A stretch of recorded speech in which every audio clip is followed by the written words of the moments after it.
سلام علیکم دوستان عزیز. کسانی که از گرانیسه روسیه به قزاقستان گذشتن میخواهند مرحمت به شرکت بهرام زنگ زنید. شما رو با ماشین های لوکس برده میآرند.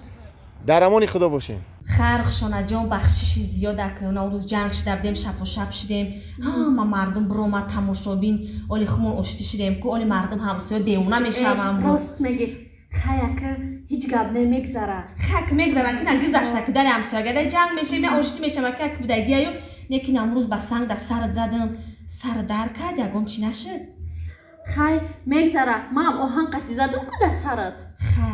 خیلی داری همسایه گره هیچ کنم میکنم تو بودی دارم این بولو پرتوف در طوری سری مزن من بودم خیلی کنم خیلی دیگه نشیدیم کشتی شدیم که میگم امی همسایه همی شود نمیتوه همی جوده هسته یا اگه میلیسانه قپیده باشه شبانه میتوه یزند یه هفته داوس نه یه هفته دایس نه ای خیلی نبود داوس نه دایس نه همی یردمت میکنه زندگی تا میبره نبود شوخی خشانه جان میدونی چی؟ اینترنت خوندم. چی خوندی؟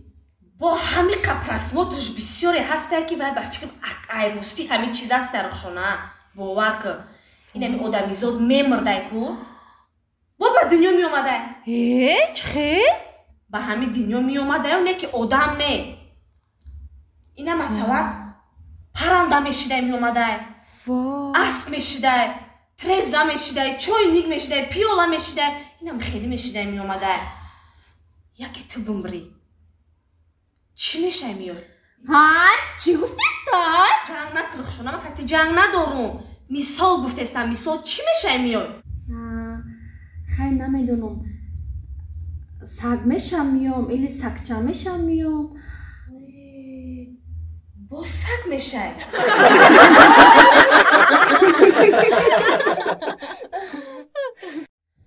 میگو مردک چند سال شد زندگی مونه؟ چند سال شد؟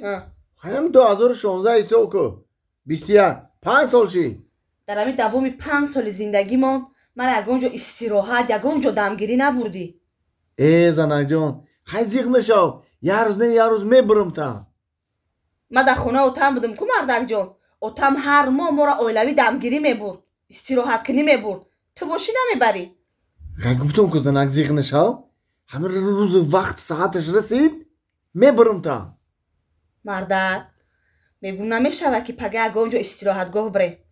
ایتا کله داری نداری؟ خب ما 4 گودک داریم 4 گودک کجا دمگیری میریم؟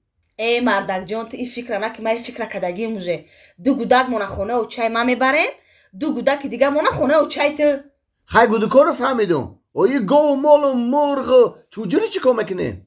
مردک جان فکر ایشم کدگیم گاو و مال خونه همسایه سنگی میبریم چجورا که تیمور خونه همسایه سنگی با میریم خمانده هم میگیریم.